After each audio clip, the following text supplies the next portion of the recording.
날씨가 정말 더워지고 있습니다. 매우 힘들지만은 자연 전체를 보면은 숲이 우거지고 또 열매들이 맺히는 걸 보면은 야, 이런 날씨 덕분에 더 커지는구나 라는 걸 또 보게 됩니다. 지난 봄이었습니다. 농사 짓는 분들 주변에 한번 가보았습니다. 열심히 일을 하는데 거름을 땅에다가 다 뿌리더라고요. 그래야지 이 봄에 움츠렸던 것들이 쭉쭉 피면서 그 거름의 양식을 먹고 나무들이, 가지들이 쭉쭉 자라는 거죠. 보니까 따뜻한 봄 햇살 밑에는 충분한 거름으로 그 잎사귀 새 것들이 쭉쭉쭉쭉 나오더라고요. 신기하죠. 그 겨울에는 그저 말라 비틀어졌던 것들이 어떻게 봄에 이게 때를 알고 쭉 나오는지 너무 신기한 거예요. 육지에 한 큰 배밭을 하는 성도를 알고 있는데 그 배밭에 한번 가보면요, 봄에 배 나무들이요 쭉쭉 자라나갑니다. 얼마나 신기한 거죠. 저는 생각했죠. 야, 저 꼭대기에서도 배가 이렇게 열리면은 추렁추렁하겠다. 아유, 보기도 좋겠다. 우리 귤나무 이렇게 매달듯이요. 그런데 그 주인이 큰 가해를 갔더니만 그 쭉쭉 나온 것들을 그냥 인정사정 볼 것 없이 콱콱 잘라주더라고요. 이걸 뭐라 그러냐면은 전정한다라고 그러는 거예요. 맞죠? 전정한다. 여러 가지 기능 때문에 하는 거라고 그럽니다.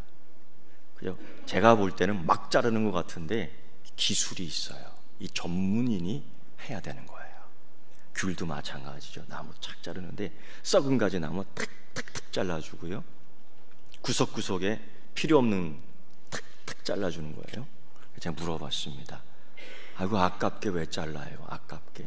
저것도 열릴 텐데. 제 생각이죠. 아마추어 생각이에요. 삐쭉 나온 거 놔두면 열려서 이렇게 될 텐데 아니라는 거예요. 이걸 잘라줘야지만이 통풍이 된다는 거예요. 이걸 적당하게 알맞게 잘라줘야지만이 햇볕이 그 안까지 들어와서 안에 숨어있는 열매들이 아주 그냥 탱탱하게 단맛을 내며 익어간다는 거예요. 그걸 안 하면 안 되는 거죠. 왜 이렇게 큰 나무까지 겨울 내내 고생하다가 봄에 이렇게 자라는데 그걸 인정사정 없이 다 잘라줘요. 좀 놔두지. 그게 아니에요. 그 하나만 삐쭉하게 놔뒀다고 여기 또 삐쭉하게 나오고 놔둬. 그게 아니에요. 전체의 나무의 틀을 만들어야 됩니다. 보기 좋게. 그리고 하나 키 크다고 좋은 게 아니에요. 한 손으로 탁 딸 수 있게끔 나무의 이 꼴을 쫙 만들어 줘야 된다는 거예요. 맞죠, 권사님? 네. 그러면서 그분이 이런 말씀하더라고요. 목사님, 이 한 해 농사의 성공이냐 실패냐 이겁니다. 이거 하나예요. 뭐예요? 나무의 꼴을 잘 잡아주느냐 못하느냐에 따라 열매가 얼마나 많이 열리고 그 열매를 얼마나 따기 쉽고 그 열매가 얼마나 달콤하며 그 열매가 얼마나 싱싱하고 탱탱한지 그걸 통해서 다 이루어진다는 겁니다. 그걸 듣는 순간 이런 생각이 퍼뜩 나더라고요. 우리 신앙의 꼴도 우리 신앙의 모습도 그렇게 좀 전체 그림을 볼 때에 이게 아담해야 되겠다라는 거예요. 성령의 바람이 솔솔솔솔 불어서 모든 열매를 다 스치고 들어가야 되겠다.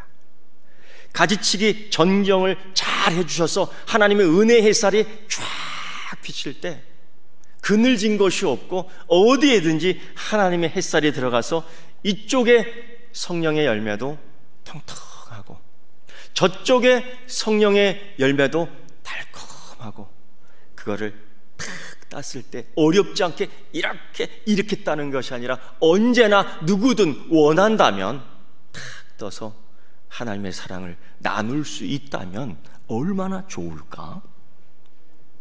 신앙의 틀을, 나무의 틀을 만드듯이 잘 만들면 좋겠다 하는 생각이 퍼뜩 들어요. 그런데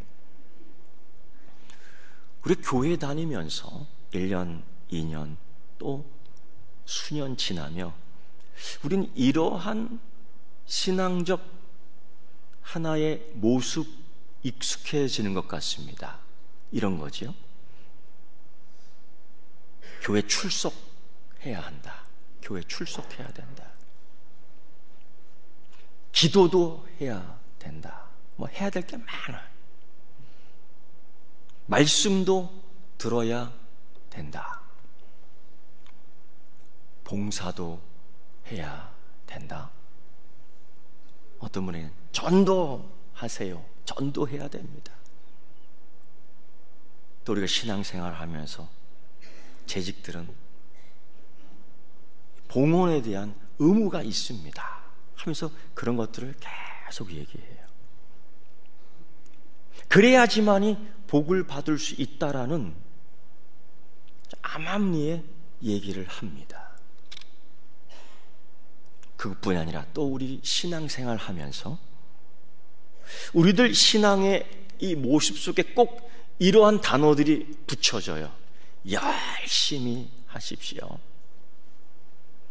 충성스럽게 하십시오. 헌신적으로 하십시오. 심지어 어떤 사람에게는요, 찬송가에 나오는 것처럼 충성하라, 살도록, 죽도록. 이게 무슨 끔찍한 얘기인지 그렇게들 얘기를 합니다. 그러면 더 많은 복을 받을 수 있다는 생각이 어느덧 자꾸 들어오는 겁니다. 그러면서 곰곰이 생각해 봅니다. 이런 것들, 이런 신앙의 모습, 이게 기독교의 전체일까? 이게 우리 신앙의 모습의 전부일까? 또 생각해 보면 그렇다면 다른 종교와 다를 게 뭐가 있을까? 100일 기도하고 공양을 드리고 선한 일을 하고 신의 마음을 흡족하게 한 뒤 내가 원하는 걸 딱 얘기해서 받아내는 기술, 이게 다른 종교와 다르지 않는가? 과연 이게 기독교일까? 이게 기독교 신앙의 믿음일까? 라고 질문한다면 여러분 뭐라고 대답하겠습니까? 아니다. 아니다. 분명히 아니다라는 거예요. 물론 부분적으로 우리 기독교에도 현세적인 부분이 있죠. 남들은 기복적이다 얘기하자면 하나님 주신 복과 은혜가 이 땅에 나타나는 것을 볼 수 있습니다. 그런데 그게 전부가 아니라는 거예요. 부분적인 모습. 그런데 우리는 자꾸 이 얘기를 해야만 합니다. 그래서 기독교가 어느덧 함량 미달이 되고 기준 미달이 되고 가치가 땅에 떨어지고 말았습니다. 기독교 신앙은 뭘까요? 우린 전체의 나무를 보지 않고 그래서 삐쩍 하나 나와 있는 것에 만족하고 삐쩍 하나 자라는 것들을 보며 거기에 열매가 열리겠구나라고 만족했던 그 신앙들. 인도에 재미있는 이런 이야기가 하나 내려오고 있습니다. 몇 명의 앞을 보지 못하는 시각장애인들이 코끼리의 모습에 대해서 아주 격렬하게 논쟁을 했습니다. 야, 너 코끼리 봤냐? 봤다는 거예요. 아니, 못 보는 사람들이요, 코끼리 봤냐? 이거 봤다는 거예요. 자기 말로 표현을 하는 거죠. 코끼리 어떻게 생겼든 서로 자랑하고 싶은 거죠. 내가 코끼리를 한번 만져봤어. 코끼리의 그 큰 부분 가운데 꼬리를 한번 만져본 그 친구가 꼬리를 만져보더니만 코끼리는 큰 구렁이 뱀처럼 생겼구만. 확신을 가지고 코끼리 봤냐? 라고 묻는 그 친구에게 사실 보지는 못했지만은 봤다! 하면서 코끼리는 이렇게 생겼어.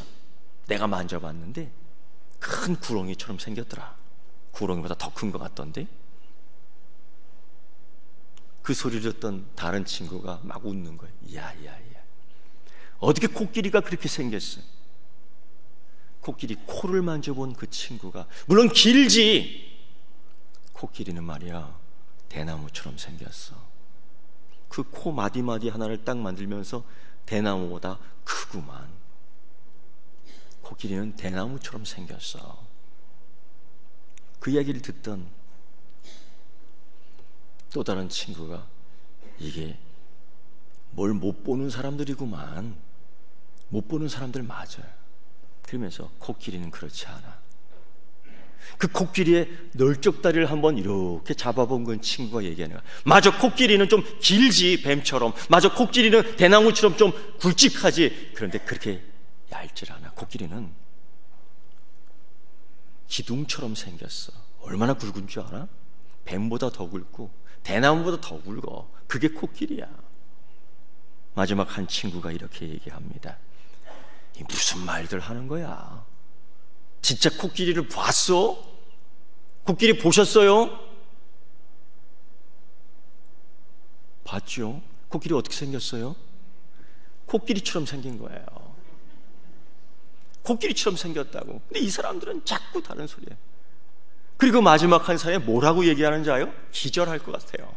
이렇게 얘기합니다. 코끼리는 두꺼운 양탄자처럼 생겼어. 주름 접힌 양탄자처럼 생겼다니까. 왜 그런지 아세요? 그 한 사람은 코끼리의 배를 쭉 만져봤기 때문이에요. 그 널쩍한 그 배를 만지면서, 아이, 코끼리는 주름 접힌 양탄자처럼 생겼구나. 여러분, 우리 신앙적 사고방식에서 삶이 나오고 그리스도의 삶이 나오는데, 혹시나 코끼리의 부분을 만져놓고 꼬리를 만져놓고 코를 만져놓고 배만을 한번 쓰다듬어 놓고서 기독교가 이렇다라고 얘기하는 건 아닌가? 전부를 이야기하지 못하고 항상 부분을 이야기하기 때문에 기독교의 가치가 계속 내려가요. 여러분, 곰곰이 생각해 보십시오. 우리 기독교는, 우리 그리스도인의 삶은 굉장히 매력이 넘칩니다. 그래서 예수 믿는 사람들이 쫙 지나가면은 싹 쳐다봐요. 이 사람 뭔 좀 다른데? 뭔가 자신이 있어. 근데 요즘은요, 손가락질해요. 왜 그래요? 전체를 이야기하지 못했던, 전체를 보여주지 못했던 우리의 삶이 그렇기 때문입니다.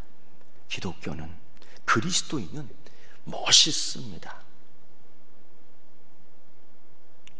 사도행전 11장 24절에 보면 그 안디옥 교회에서 처음 그리스도인이라는 명칭을 얻습니다. 사람들이 얘기한 거야. 저거 예수 믿는 사람이네, 그리스도인이네.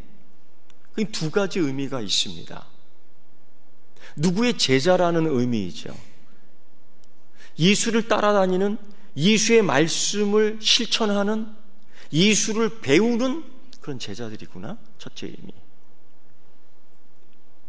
두 번째 의미는, 그리스도인? 우리랑 다른데? 그리스도인? 우리처럼 말하지 않는데? 그리스도인? 우리처럼 먹지 않는데? 그리스도인? 우리처럼 살지 않는데? 그들은 우리와 다르다. 이 세상 사람들이 붙여주는 또 하나의 이름. 왜? 그들은 우리와 다르다. 왜? 그들은 우리보다 매력이 있어. 그들은 우리보다 흥이 있어. 그들은 우리보다 영향력이 있어. 그들의 삶은 은혜가 있어. 다르다. 그래서 붙여진 이름이 그리스도인입니다. 우리 기독교, 하나님의 자녀, 하나님의 백성들은 얼마나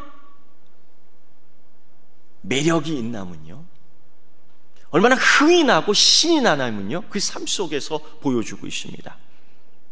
나귀 턱뼈 하나로 적군 1000명을 정리합니다. 아마 세상 사람들은 그 나귀 턱뼈 하나 볼 때마다 아유, 저 개뼈딱이 왜 여기 돌아다녀? 발로 툭툭 칠 거예요. 근데 우리 그리스도인들은, 하나님의 자녀들은 그 턱뼈 하나로 승리를 보여준다라는 거죠. 승리를 보여주는 사람들, 두려워 떠는 사람들에게 평안을 보여주는 그리스도인들의 이 매력이 있는 줄 믿습니다. 우리 그리스도인의 삶은 그런 겁니다. 그것뿐이겠습니까? 이 세상의 폭력과 이 세상의 전쟁 속에 우리는, 이 세상 사람들은 덜덜덜덜 떨어요. 그때 하나님은 한 소년이 주워든 돌멩이 하나로 나라를 구하고 민족을 구합니다.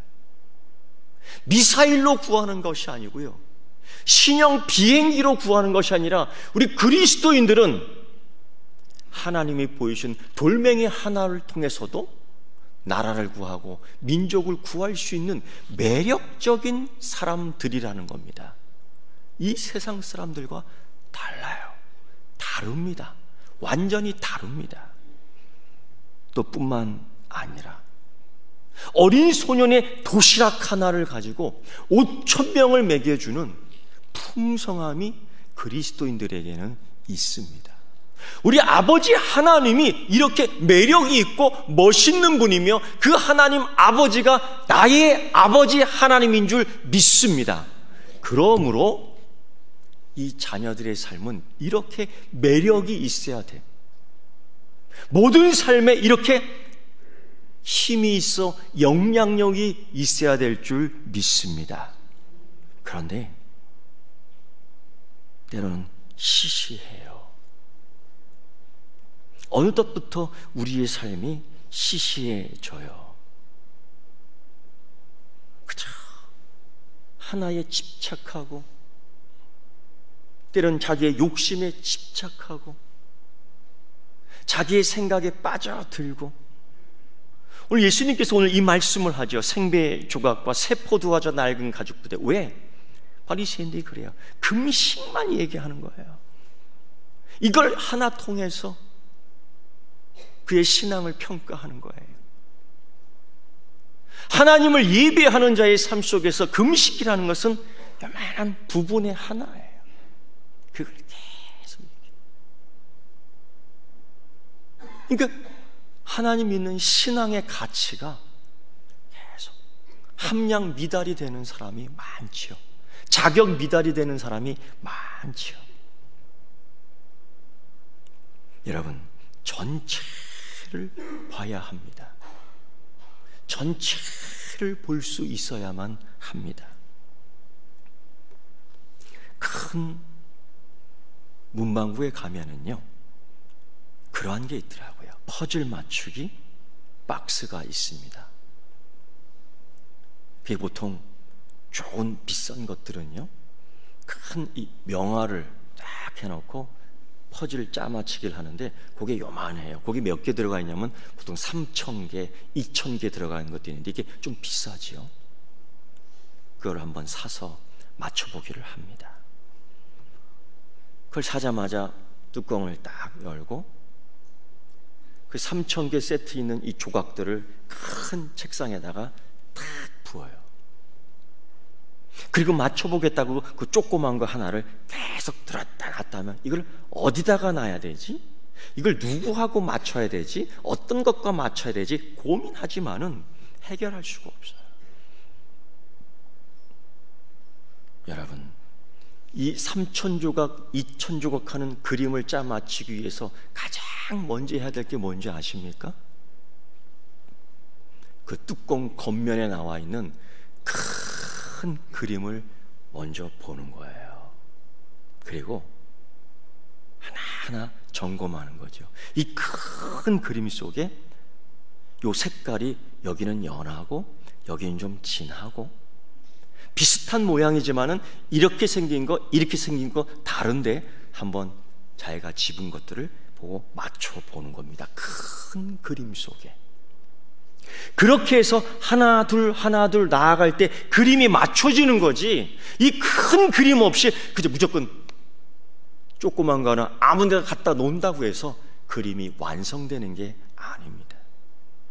신앙은, 믿음은 이 퍼즐 맞추기와 비슷해요. 그래서 조그만 거 아무 데나 갖다 붙였다고 해서 완성되는 게 아니에요. 잘못 갖다 붙이면 헤어져 터질 수도 있고요. 잘못 갖다 붙여 억지로 껴 맞추면 꺾일 수도 있고요. 그리고 그림이, 꺾인 그림이, 보기 싫은 그림이 나오는 거죠. 우리 기독교 신앙의 퍼즐이 어쩌면 이렇게 되는 게 아닌가. 전체의 큰 그림을 보지 못하고 내가 갖고 있는 이 하나의 퍼즐로만 계속 갖다 붙이려고 하는 건 아닌가. 여러분, 우리는 세상 사람들과 다릅니다. 믿습니까? 아니면 인식하고 있습니까? 우린 달라요. 그런데도 우리는 자꾸 세상 사람들이 얘기하는 것처럼, 세상 사람들이 사는 것처럼, 세상 사람들이 먹는 것처럼 자꾸 닮아가고 따라가요. 뉴질랜드에 가면은 이 키위라는 아주 이상한 새가 있습니다. 먹는 키위 아닙니다. 요만한 키위 아니에요. 새 키위예요. 키위. 이름이 그래요. 그 새는요, 날지를 못합니다. 왜? 날개가 없어요. 아니, 날개 없는 새가 있습니까? 예. 그 새는요, 눈이 너무너무 나빠요. 그래서 여러분, 이 새는요, 날지도 못하고 그저 안 보이니까 대낮에 다니나 깜깜한 밤에 다니나 별 차이가 없어요. 그러다 보니까 이 새는 낮에 활보를 못해요. 위험해. 그래서 밤에만 주로 다닙니다. 생각해 보세요. 날지를 못하지요. 눈도 나쁘지요. 새에게는 아주 치명적이지요. 새들이 그렇습니다. 날개짓을 쫙 하면서 높이 올라가. 그리고서 아주 좋은 눈으로 먹잇감을 쫙 찾는 거예요. 그리고서는 쏜살같이 내려가 힘 있는 날개로 땅에 팍 박히기 전에 날개를 3번 정도 팍팍팍 하면서 반동을 일으켜 그 먹이 있는 고기 그때쯤에서 딱 잡아요. 아주 좋은 눈과 힘 있는 날개. 그런데 이 키위는요, 그렇게 못해요. 왜? 아마 그런 것 같아요. 그 나라 땅이 너무 좋으니까 발로 한번 이렇게 쓱 비비면요, 벌레들이 쭉쭉쭉 나오는 겁니다. 날개짓 할 필요가 없어요. 뭐 눈으로 확인 안 해도 돼. 그냥 발뒤꿈치로 이렇게 해보면요, 잡히는 거예요, 벌레가. 그러니까 하늘을 향해 날지 못하고 항상 땅 밑으로 고개를 꾹꾹꾹꾹 하면서 먹이만 쪼아 먹다 보니까 날지를 않아요. 날개가 태아됐다고 합니다.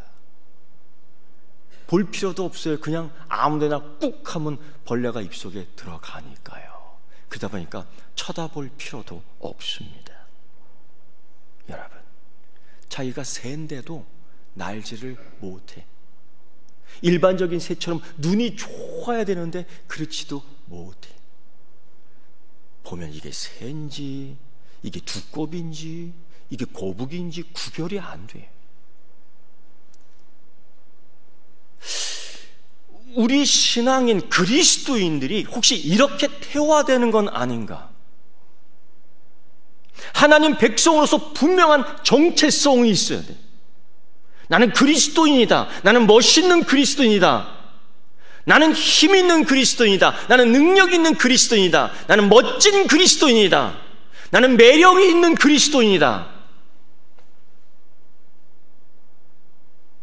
여러분, 우리 아멘 한번 해볼까요? 제가 한번 외쳐볼게요. 아멘 한번 해서 우리 성가대만. 나는 매력이 있는 그리스도인이다. 나는 찬양을 멋있게 하는 그리스도인이다. 나는 찬양을 은혜스럽게 하는 그리스도인이다. 그 정도 아멘 같구나. 우리 그리스도 전체 한번 해볼까요? 누가 봐도 나는 멋있는 그리스도인이다. 나는 매력이 있는 그리스도인이다. 할렐루야. 하나님이 우리를 향해 뭐라고 말씀하시는지 들어보세요. 오직 여호와를 앙망하는 자는 새 힘을 얻으리니 독수리가 날개치며 올라감 같을 것이요.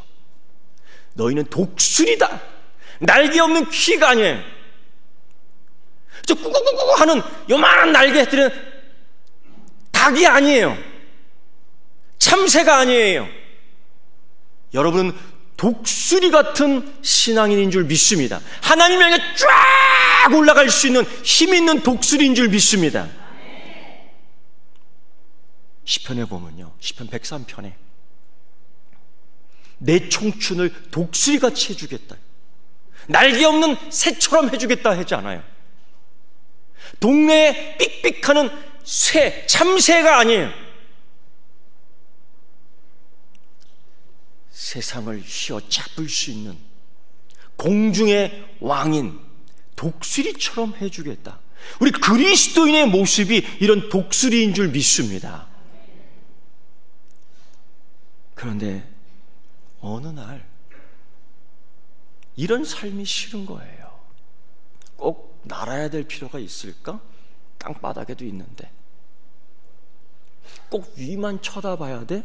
아래 것을 보지. 그러다 보니까 눈이 감기게 되고, 그러다 보니까 부분적으로만 보고 부분적으로 살기를 원하니까 날개가 사라지게 되는 거예요. 독수리가 독수리처럼 살지 않고 닭처럼 살고 쥐처럼 살아요. 구약에 정말 독수리로 클 수 있는 한 사람이 있었습니다. 그런데 퀴로 전락해버리죠. 날개 없는 새로 전락해버려 땅에서만 뛰어다니는 족속이 되어버립니다. 그게 누군지 아세요? 에서입니다. 에서. 아브라함의 아들이에요. 아브라함의 장자권을 갖고 있는 아들이에요.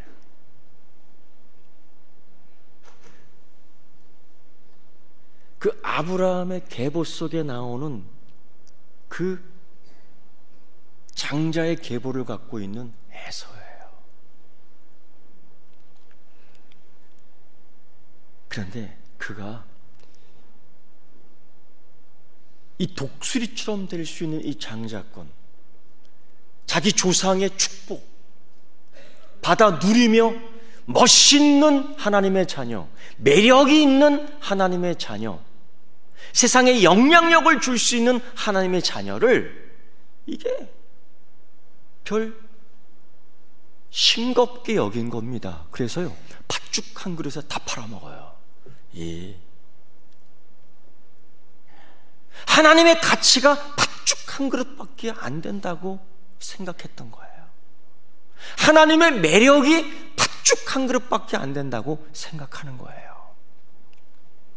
여러분, 하나님이 얼마나 매력적이냐면요, 하나님이 이런 말씀합니다. 내가 거룩해. 그 거룩은 우리가 측정할 수 있는 거룩이 아니에요. 우리가 갖고 있는 줄자로 잴 수 없고, 우리가 갖고 있는 체중계로 띄어볼 수도 없는 그 하나님의 거룩함, 그건 우리가 말로 표현을 못해요. 너무 귀하고 존귀하고 매력적이고 훌륭하고 갖고 싶은 것, 그걸 하나님께서 그 자녀들에게 뚝 띄어서 줍니다. 내가 거룩하니 너희도 거룩하라. 어떤 사람들은 이 거룩을 오해합니다. 어떻게 오해하냐면, 내가 윤리와 도덕을 통해서 거룩하게, 예쁘게, 멋있게 살면 내가 거룩해지는 거지. 어떤 그리스도인들은 이 퍼즐 하나만 보고서 이렇게 얘기해요. 나는 착하게 살지 못해서 그 거룩함이 없어. 그런 거룩이 아닙니다. 그 거룩은 하나님의 가치예요. 하나님의 매력입니다. 하나님의 능력입니다. 하나님의 은혜입니다. 하나님의 축복입니다. 할렐루야. 이거를 뚝 띄어서 우리에게 준 거예요. 우린 받기만 하면 되는 거예요. 그런데 어떤 사람은 우리 거룩하게 살아야지 거룩하게 되는 거지. 아니요. 그래서 거룩함이 되는 그 거룩의 특징이 아니라 하나님이 우리에게 그 성품을 주고 하나님이 우리에게 그 특징을 주고 하나님이 그에게 이런 매력을 주었기 때문에 우리는 그 매력 따라 사는 겁니다. 그래서 거룩을 나타내는 거예요. 베드로는 이 모든 걸 알고 그렇게 얘기하죠. 너희는 택하신 족속이요 왕 같은 제사장이다. 이 세계 속에서 너희를 택했어. 너에게 이 거룩함을 주고 이 거룩함의 은혜를 주고 이 거룩함의 매력을 주고 이 거룩함의 영생을 주고 이 거룩함의 축복을 주고 이 거룩함의 성품을 주고 이 거룩함의 하나님의 특징을 주고 이걸 받아 우리는 이 땅에서 그걸 보여주는 겁니다. 그리스도인들은 매력 덩어리야. 그리스도인들은 참 잘났어. 그리스도인들 보면 참 부러워. 그리스도인 보면 따라가고 싶어. 그래서 사도행전 11장 24절 그리스도인이라는 이름이 나온 겁니다. 그들은 우리와 달라. 그들은 우리와 달라. 그래서 이 택한 족속, 왕같은 제사장들, 거룩한 나라, 그의 소유된 백성이 되어서 우리 이 땅에서 능력을 행하는 거예요. 남들은 이 나귀뼈를 갖고 뭘 할 수 있겠을까? 우리는 이 나귀뼈를 가지고 영적 전쟁에서 승리하는 멋있는 그리스도인인 줄 믿습니다. 이 돌멩이 하나 갖고 주욕달 갖고 뭘 하겠어? 공기놀이나 할까? 아니에요. 우리 그리스도인들은 이 하나님의 능력이 이 안에 우리 가운데 사용되어 우리를 나라와 민족을 구하는 멋있는 그리스도인으로 만들어준 줄 믿습니다.